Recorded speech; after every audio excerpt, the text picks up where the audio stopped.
Captain Jack Holloway of the civilian transport vessel Lucky Star wasn't having a great day. Actually, if we're being honest, he wasn't having a great decade. His ship was a refurbished cargo hauler from the early days of human space exploration, and it showed. The Lucky Star had more patches than original hull plating and made strange noises that Holloway had long since categorized as probably not immediately fatal. "Captain, we've got another complaint from the passenger in cabin 12 billion, announced Mira, his first officer and only permanent crew member. Something about the artificial gravity fluctuating while she was in the shower. Holloway sighed. "Tell her that's a feature, not a bug. We call it the orbital spa experience. Costs extra on luxury liners." Mira rolled her eyes. "I'm sure that'll go over well with the ambassador's wife." The Lucky Star was ferrying 37 passengers from Earth's lunar colony to the human settlement on Europa.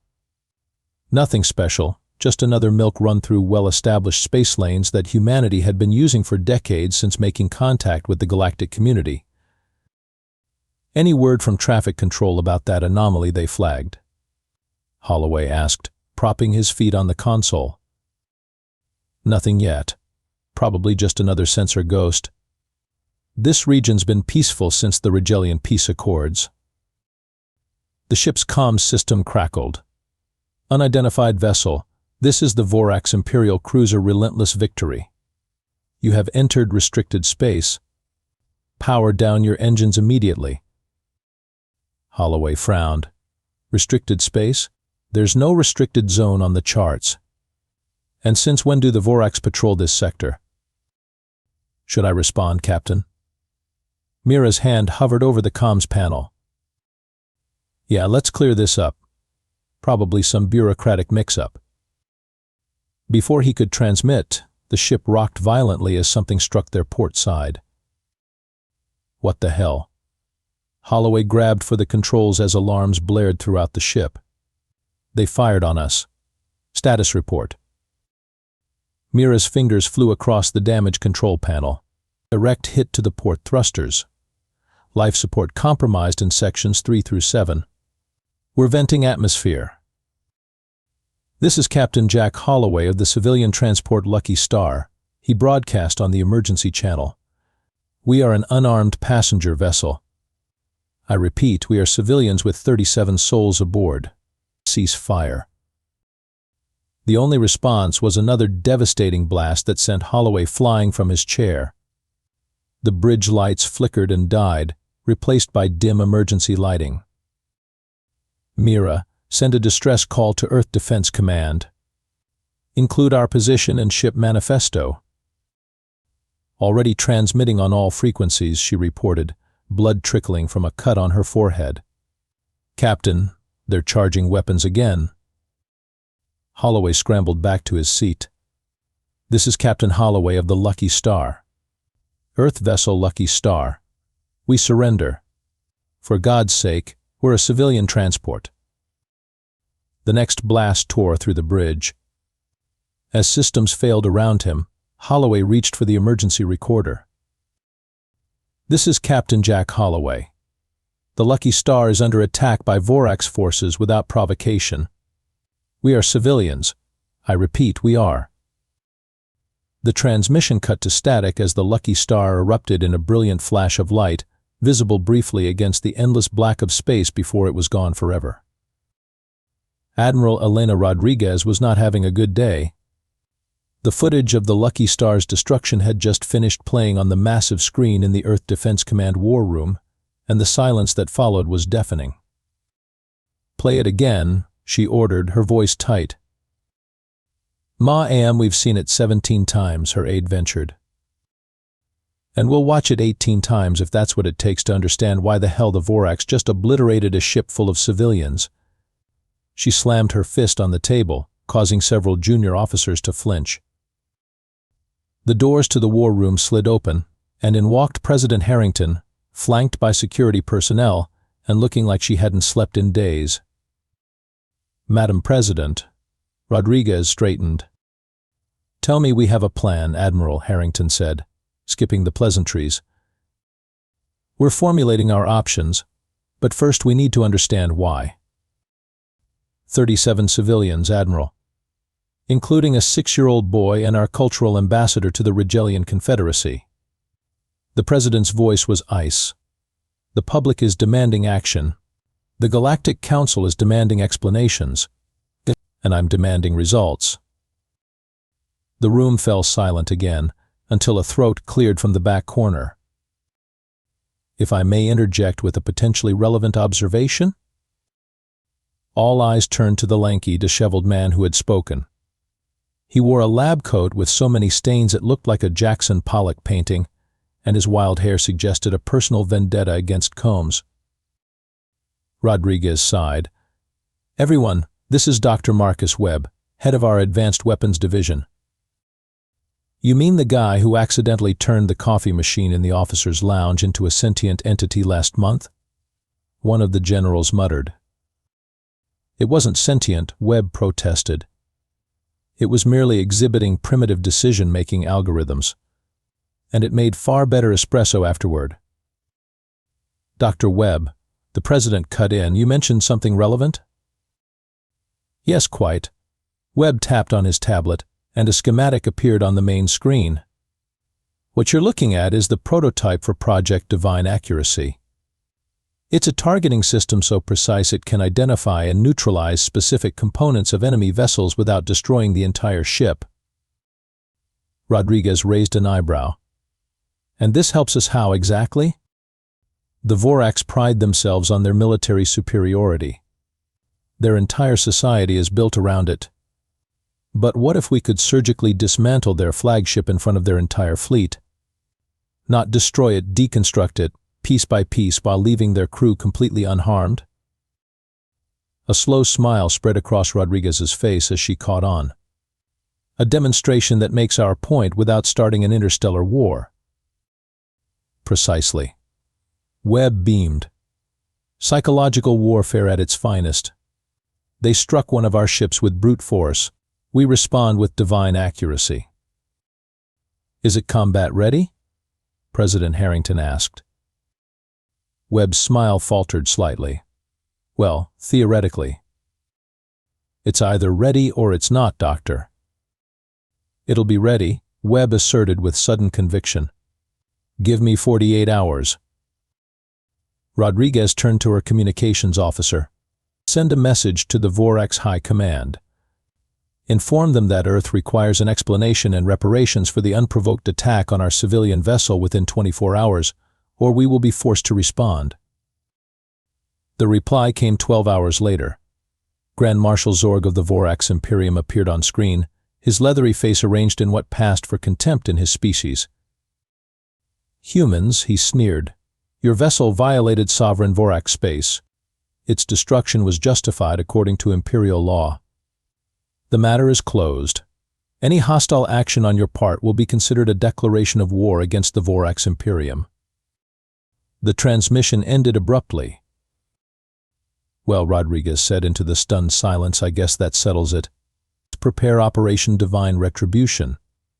And somebody find me Lieutenant Commander Blackwood." Dr. Webb clutched his tablet to his chest. "I'd better get back to the lab. I have a lot of calibrations to make and only 36 hours to make them."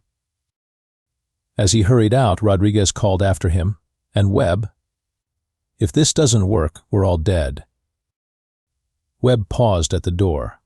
"No pressure then," he said, and disappeared down the corridor. Lieutenant Commander Dax Blackwood was in the middle of his regular workout when the call came through. As the most decorated special operations officer in Earth's fleet, he was used to interruptions, but not from Admiral Rodriguez herself. "Let me get this straight," Blackwood said as he studied the mission brief 20 minutes later. "You want my team to infiltrate Vorax space, locate their flagship, and use an experimental weapons system that's never been field tested to. What exactly? Give them a stern talking to?" Dr. Webb adjusted his glasses nervously. "The Divine Accuracy system will allow you to target specific external components of their ship's weapons arrays, communications antennae, propulsion systems with pinpoint precision. Essentially, you'll be able to disarm and immobilize their entire fleet without causing a single casualty. Assuming it works, Blackwood said dubiously. It'll work, Webb insisted, though his voice cracked slightly. Blackwood looked at his team. 5 of the best special operators Earth had to offer, all watching him with expressions ranging from skepticism to outright disbelief. Lieutenant Frost, he addressed his second in command, what do you think? Frost, a compact woman with a perpetual scowl, shrugged. Sounds like suicide with extra steps. But it beats sitting around while the Vorax get away with murdering civilians. That's the spirit, Webb said brightly. Rodriguez stepped forward. The Raptor is prepped and waiting. It's our most advanced stealth vessel. If anything can get you in and out of Vorax space undetected, it's her. And if we are detected? Blackwood asked. Then you use the divine accuracy system to make such an impression that they'll think twice before firing on you, Rodriguez replied. And pray that it's enough to make them back down rather than escalate. 12 hours later, the Raptor slipped quietly out of Earth's defense perimeter and set course for Vorax territory. The sleek black ship was barely larger than a shuttle, designed for stealth rather than comfort. Blackwood's team, along with Dr. Webb, who had insisted on coming to operate his system personally, were crammed inside like sardines in a can. Tell me again why we couldn't use a bigger ship, complained Specialist Garcia as he tried to find a comfortable position among the equipment. Because bigger ships show up on scanners, Webb explained for the 3rd time. And the divine accuracy system requires close proximity to work effectively. Think of it as a scalpel, not a broadsword. As they approached the Vorax border, tension filled the cramped cabin. The Vorax were known for their extensive sensor networks and trigger-happy defense protocols. Stealth systems at maximum, reported Lieutenant Frost from the co-pilot's seat. If they can see us now, they've got technology we don't know about. Which is entirely possible, muttered Garcia. For 6 agonizing hours, they navigated through Vorax space, each minute expecting alarms to blare announcing their discovery. But the Raptor's stealth systems held, and eventually the massive form of the Vorax command station came into view on their scanners. There's our target, Blackwood said. The Imperial Dreadnought Unyielding Dominance, flagship of Grand Marshal Zorg himself. Pretentious name, Frost commented. Compensating for something, added Garcia. Webb was too busy setting up his equipment to join in the banter. I need to get closer, he said, his fingers dancing across the controls of what looked like a modified gaming console. Their defense grid is more complex than our intelligence suggested. Blackwood eased the Raptor closer to the imposing dreadnought, a behemoth of a vessel bristling with weapons. How's that? Perfect, Webb whispered, almost reverently. Initiating divine accuracy targeting sequence. The screen in front of him lit up with a detailed schematic of the Vorax vessel, highlighting various systems in different colors. I'm targeting their main communications array first, Webb announced. 3, 2, 1, fire. A barely perceptible pulse emitted from the Raptor. On the screen, they watched as the massive communications dish on the dreadnought's hull precisely detached from its mounting and drifted slowly away from the ship. Holy shit, breathed Garcia. It actually worked. Of course it worked, Webb said indignantly. Now for their primary weapons control node. Another pulse, and another critical system was neatly separated from the Vorax flagship. They've noticed something's wrong, Frost reported, monitoring Vorax communications. They're scrambling fighters to investigate. Perfect timing, Webb grinned maniacally. Let's show them what divine accuracy really means. As the Vorax fighters approached, Webb targeted their propulsion systems one by one. The Raptor pulsed repeatedly, and suddenly the Vorax fighter squadron was drifting helplessly in space, their engines neatly separated from the ships without damaging their hulls or life support. I think we've made our point, Blackwood said. Now let's deliver the message and get the hell out of here. The problem with making a dramatic statement is that sometimes it works too well. The Vorax, discovering their flagship had been surgically disarmed and their fighter squadron converted into very expensive space debris, did not react with the humbled awe that Earth's leadership had hoped for. Instead, they went absolutely berserk. This isn't quite the reaction we anticipated, Dr. Webb observed as the Raptor weaved through a storm of weapons fire from secondary Vorax vessels that still had their weapons very much attached. You think? Blackwood's hands flew over the controls as he executed evasive maneuvers that would make a professional stunt pilot queasy. Frost, find us a way out of here. Working on it, she replied tersely. But they've activated some kind of spatial net. We can't jump to FTL within the containment field. So we're trapped. Garcia looked decidedly unhappy about this development. Not trapped, Blackwood corrected. Just temporarily locationally challenged. Webb adjusted his glasses. Actually, this presents an unexpected opportunity. If we could access their central command, I might be able to extract data on why they attacked the Lucky Star in the first place. You want to infiltrate a Vorax military installation? While they're actively trying to kill us. Frost's tone suggested Webb had finally lost what little sanity he had left. It does seem counterintuitive, Webb admitted. But consider they'll be so focused on finding our ship that they won't expect us to board theirs. Blackwood was quiet for a moment, then nodded. He's right. It's exactly the kind of crazy they won't be prepared for. Frost, Garcia, suit up. Webb, you're staying here. Absolutely not, Webb protested. I need to access their systems personally. But unless one of you has suddenly become an expert in Vorax computational architecture. No one had. Fine, Blackwood conceded. But you stay between us at all times, and if I say run, you run. Clear. Ria. Crystal, Webb agreed, already gathering his equipment. 30 minutes later, they had docked the Raptor at an emergency airlock on the underside of the Vorax command station. Using Webb's divine accuracy device, they were able to override the security protocols without triggering alarms. I feel like I'm breaking into a bank with a spoon, Garcia whispered as they crept through the dim, angular corridors of the Vorax station. Less talking, more sneaking, Frost hissed. They had made it halfway to the central data hub when disaster struck in the form of a patrol of Vorax guards. The aliens were tall, reptilian humanoids with natural armor plating and nasty-looking plasma rifles. Hide, Blackwood ordered, but it was too late. One of the guards spotted them and let out a guttural alarm call. What followed was a chaotic firefight through the corridors of the station.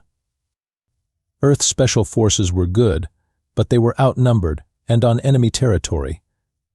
This way, called an unexpected voice from a side passage. Standing there was a Vorax, but one wearing civilian clothes rather than military armor. Why would we trust you? Frost demanded, her weapon trained on the alien. Because I despise what my government has done, the Vorax replied in perfect English. And because in about 30 seconds this corridor will be swarming with Imperial guards. With no better options, they followed the mysterious Vorax into a hidden maintenance shaft. My name is Krax, the alien explained once they were momentarily safe. I worked as a data analyst for Imperial intelligence. Until I saw the reports about your civilian vessel. What reports? Blackwood asked sharply. The attack was deliberate, but not for the reasons you might think. Your ship wasn't targeted because it was human. It was targeted because of who was aboard. Webb leaned forward eagerly. Who? The ambassador? Krax made a strange clicking sound that might have been the Vorax equivalent of a sad laugh. No, one of your passengers was carrying something. Something our military has been searching for throughout the galaxy. A data crystal containing coordinates to an ancient weapons cache. And they blew up an entire ship for that? Frost looked disgusted. Our military leadership has grown, extreme in their methods lately, Krax admitted. Which is why some of us have been working from within to oppose them. A loud alarm suddenly blared throughout the station. They've found your ship, Krax said urgently. We need to move. I can get you to the central data hub, but after that you're on your own. Why are you helping us? Garcia asked suspiciously. Because I believe your divine accuracy approach is the right one, Krax replied. And precision over destruction. Intelligence over brute force. It's the way my people used to be, before the military cult took over. As they hurried through the labyrinthine station, avoiding patrols with Krax's help, Webb whispered to Blackwood, I think our mission just got a lot more complicated. Story of my life, Blackwood replied grimly. The central data hub of the Vorax command station was a cavernous chamber filled with pulsating crystalline structures and holographic displays. Under normal circumstances, it would have been guarded by dozens of elite soldiers. Today, thanks to the diversion caused by the Raptor's attack, it was nearly empty. I can't believe that worked, Garcia muttered as he secured the entrance. Krax led them to the primary interface. Hurry. I can give you access, but they'll detect the breach quickly. Webb connected his equipment to the alien technology with surprising ease. I've been studying Vorax systems for years, he explained when Frost raised an eyebrow. Purely out of academic interest, of course. Of course, she replied dryly. I'm downloading everything they have on the Lucky Star incident, Webb reported. And oh dear. What is it? Blackwood moved to his side. The passenger they were after, the one supposedly carrying coordinates to some ancient weapons cache, it was a child. The 6-year-old boy. That's insane, Frost said. Why would a child have? He wouldn't, came a new voice from behind them. It was a lie. A convenient excuse. They spun around to find themselves facing a Vorax in elaborate military regalia, flanked by 8 heavily armed guards. Unlike most of his species, this one was massive, with scarred armor plating and eyes that glowed with malevolent intelligence. Grand Marshal Zorg, I presume, Blackwood said, his hand hovering near his weapon. And you must be the humans who think surgical strikes can replace proper warfare. Zorg's voice was surprisingly melodious for such an imposing creature. I must admit, your divine accuracy impressed even me. Then why attack a civilian vessel? Webb demanded. If there was no data crystal. Politics, Dr. Webb. Simply politics. Zorg gestured, and holographic images appeared around them, maps of the galaxy with territorial boundaries highlighted. Your species has been expanding too quickly, making allies too easily. The Regellian Accords would have eventually permitted human colonies in systems that the Vorax Imperium has claimed for generations. So you murdered 37 innocent people to send a political message? Frost's voice shook with barely contained rage. I eliminated a threat to Vorax supremacy, Zorg corrected, and created a pretext for military action against Earth when you inevitably retaliated. Though I must admit I expected missiles and warships, not this surgical precision approach. Quite clever. Krax stepped forward. You've betrayed everything the Imperium once stood for, Zorg. Honor. Justice. Proportionate response. Ah, Krax. I suspected we had a traitor in our midst, Zorg sighed theatrically. Your idealism was always your weakness. And your arrogance was always yours, Krax retorted. Blackwood had been quietly assessing their options. They were outnumbered, outgunned, and time was running out. But they also had one thing Zorg didn't expect, Webb's divine accuracy system, which the scientist had been quietly reconfiguring during the conversation. You know what impresses me about humans? Blackwood said conversationally, edging slightly to the left. Our capacity for distraction. Zorg tilted his massive head. Distraction? Yeah, like right now you're so focused on gloating that you haven't noticed my colleague here has hacked into your station's internal systems. Webb gave Blackwood an alarmed look that clearly said I haven't finished yet. But it was too late. Zorg roared a command, and the guards raised their weapons. What happened next would later be described in Earth mission reports as controlled chaos. Webb activated his partially reconfigured divine accuracy system just as the guards opened fire. Instead of targeting ship components, the system locked onto the guards' weapons, causing them to disassemble mid-shot. Plasma bolts went wild, hitting the crystalline data structures around them. The resulting energy discharge created a cascading failure throughout the chamber. Holographic displays exploded in showers of sparks, and the floor began to vibrate ominously. "You fools," Zorg bellowed. "You've destabilized the core regulatory systems." "Time to go," Blackwood decided, grabbing Webb by the collar. But the data Webb protested. As downloaded, Frost finished, holding up Webb's device. "Move. Move." They fled the chamber with Cracks leading the way, alarms blaring all around them. Behind them, Zorg was bellowing orders, trying to contain the growing disaster. "The station isn't going to explode, is it?" Garcia asked as they raced through the corridors. "No," Cracks assured him. "But all their systems are failing. Communications, weapons, life support, everything will reset to minimum functionality." "So we've essentially sent them back to the Stone Age?" Webb looked torn between horror and satisfaction. "Temporarily," Cracks clarified, "but long enough for us to escape if we can reach your ship." They rounded a corner and found themselves face to face with Zorg, who had apparently taken a shortcut. "You will not leave this station alive," the Grand Marshal growled, raising what looked like an ancient ceremonial weapon. Blackwood raised his own weapon, but Webb stepped forward, divine accuracy device in hand. "Actually," the scientist said with unexpected confidence, "I think we will." He pressed a button, and Zorg's ornate armor began to disassemble itself piece by piece, leaving the Grand Marshal standing in what appeared to be the Vorax equivalent of underwear. There was a moment of stunned silence, followed by Frost's barely suppressed snort of laughter. "Divine accuracy indeed," she murmured. The journey back to Earth was considerably less eventful than their infiltration of Vorax space. With the command station in disarray and Zorg temporarily neutralized, and presumably searching for pants, the Raptor slipped away undetected.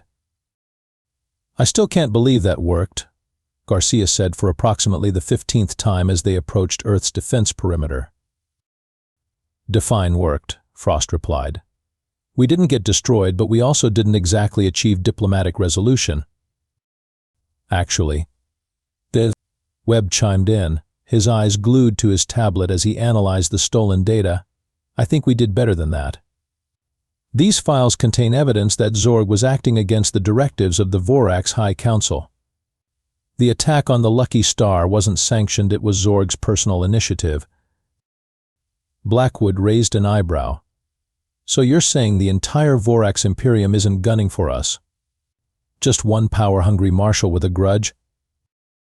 "Essentially, yes," Webb confirmed, "and with Cracks and other dissidents now armed with this information.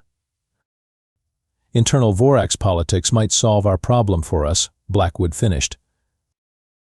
3 days later, Admiral Rodriguez stood before the Earth Defense Council, delivering her report on Operation Divine Retribution.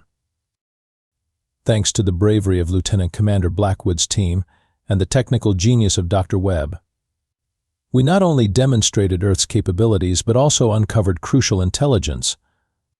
The Vorax High Council has officially disavowed Grand Marshal Zorg's actions and opened diplomatic channels to discuss reparations for the Lucky Star incident. President Harrington nodded thoughtfully. "And Dr. Webb's divine accuracy system? I assume RD is already working to weaponize it on a larger scale?"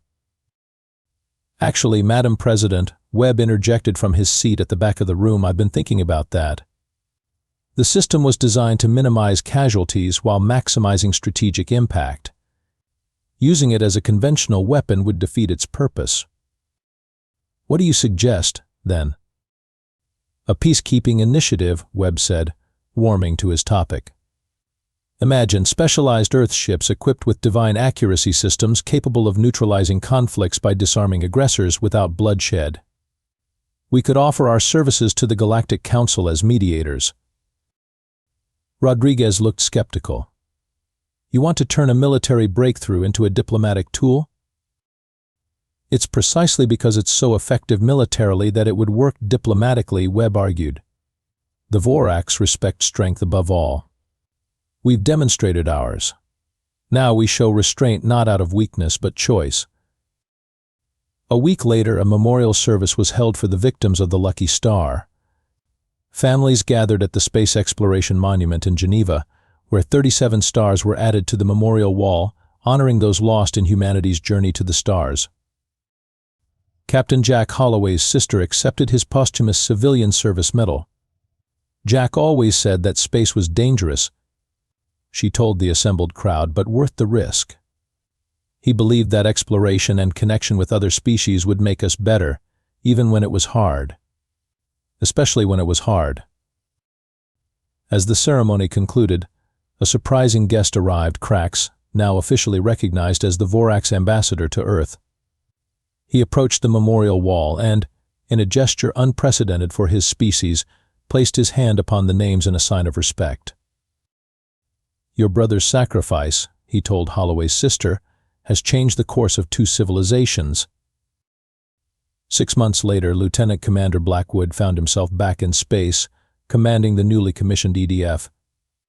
Divine Accuracy, the first of Earth's peacekeeping vessels. Dr. Webb had come along as technical advisor, though Blackwood suspected it was really because the scientist couldn't bear to be separated from his creation. Incoming transmission from Admiral Rodriguez, Frost reported from her position as first officer. On screen, Blackwood ordered. Rodriguez's face appeared, looking more relaxed than Blackwood had ever seen her. Commander, you're being redirected to the Procyon system. The Vorlath and the Krell are on the brink of their third interstellar war, and the Galactic Council has specifically requested Earth's intervention. Earth's? Blackwood raised an eyebrow. Or the Divine Accuracies? Both, Rodriguez replied with a hint of pride. It seems our reputation precedes us. The Krell ambassador specifically said, and I quote, "We have heard that humans can disarm opponents without drawing blood. This is a wisdom we wish to witness." As the transmission ended, Webb rubbed his hands together gleefully. From pariahs to peacekeepers in 6 months.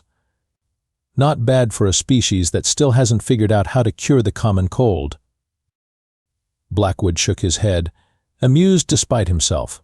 Set course for the Procyon system, Lieutenant Frost. Let's go show the galaxy what happens when you mess with humans. Indeed, Webb added with a grin. They struck 1 civilian vessel, and we responded with such divine accuracy that we've rewritten the rules of interstellar conflict. As the divine accuracy jumped to FTL, Blackwood couldn't help but reflect on the strange cosmic irony. It had taken an act of senseless destruction to reveal humanity's unique talent for precise, measured response. In a galaxy of species that had been waging wars for millennia, perhaps humans had finally found their niche not as the strongest or the most advanced, but as the ones who understood that true power lay in knowing exactly how much force not to use. And if that didn't say humanity, yeah, Blackwood didn't know what did.